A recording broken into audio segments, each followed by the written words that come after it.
My name is Trish and I'm the founder and CEO of Charterly. We are a private jet charter platform based out of Ontario, Canada, and this is my current role. My journey began a bit more than 20 years ago. I won't say exactly when so that I don't date myself, but I started off as an apprenticeship, and in my country, I'm from Zimbabwe and I trained in Zimbabwe. And how we do apprenticeships there is that we were worked at the national airline, and we did 2 years of full-time study, and after which we did a 2-year apprenticeship on the job training where we shadowed a licensed engineer. So that's how I started and got into aviation. Initially, I got into aviation because I wanted to fly. I thought I'd take the back route into flying, but I eventually decided that I was going to stay in aircraft maintenance. From there, I worked in the United Kingdom for KLM and HC Lasham and a few other MROs in the UK. And that's where I kind of honed my AME skills. I then did my master's in air transport management, which is what sparked an interest in business for me. So from then, I was trying to kind of get my way out of the hangar and into the business side of aviation, the administration, the corporate side of aviation. I had several roles after that in Europe. I worked for a company called Europe Star, where they did charters.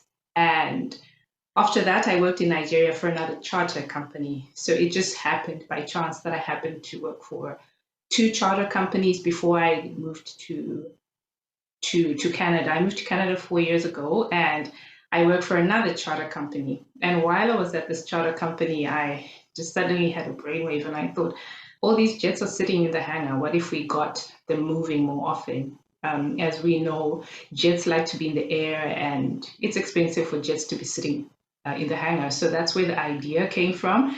And I always had an interest in business and in creating opportunity for others. And I thought it was a great idea. So I enrolled at a startup accelerator program at York University, and they helped to make my dream take flight. So that's how I got to be the founder of Charterly.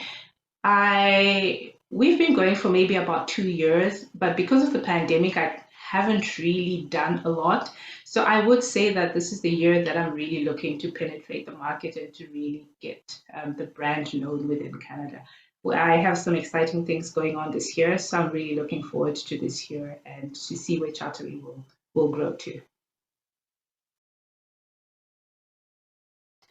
And what I have planned for this year is I have some exciting projects. We're looking to do some tours, private jet tours out of a few US tourist areas. So I won't share too much details about that. I've partnered with a great company in the US. So I'm looking forward to really getting that going. I read a book. I think a lot of people have read this book, Rich Dad, Poor Dad. I read it many years ago. And one thing that really got my attention out of that book was that everybody must learn to sell.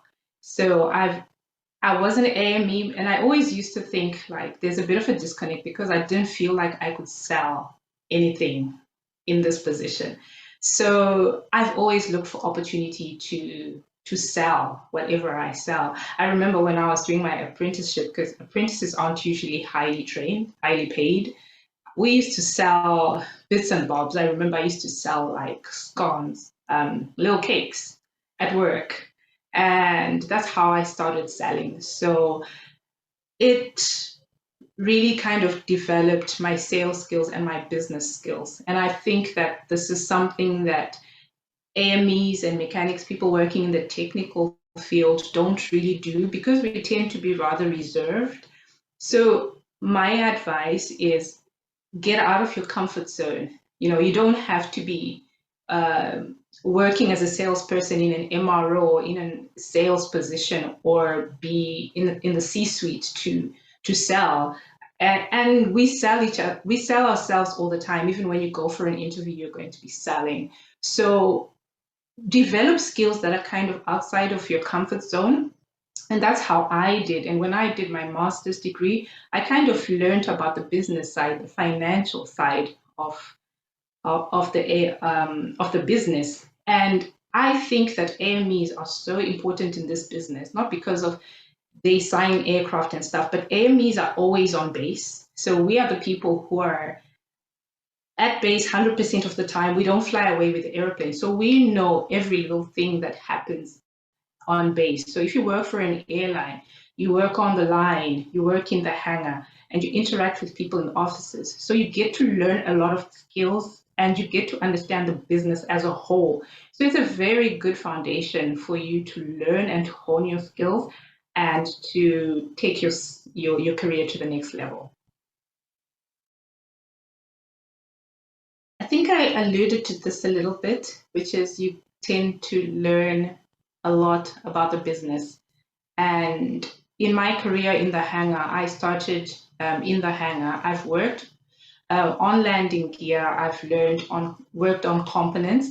I've also worked in planning, quality, airworthiness, which are very important pillars of the business. So you get to learn a lot. So that's what I love about the AME profession. And I believe that it's such a strong foundation, it can take you anywhere. I think it's, for me, I don't have one particular favorite moment, but actually, I think I can think of one favorite moment. I love LinkedIn and the power that LinkedIn has. I went back to my school where I trained just several years ago, and I met the graduating class that year. We had a little talk, and then we formed a little group, and we used to keep in touch. And when they finished their apprenticeship, their training, the airline didn't employ them. So they wrote out, sent me a message and said, Trish, we're out of work. Can you help us? And I posted a picture of them on LinkedIn and with a message that, is anyone recruiting? These are my friends. I know they're really good people. They've had great training and they're willing to relocate, blah, blah, blah. And so I posted it, and this post, it got lots of views.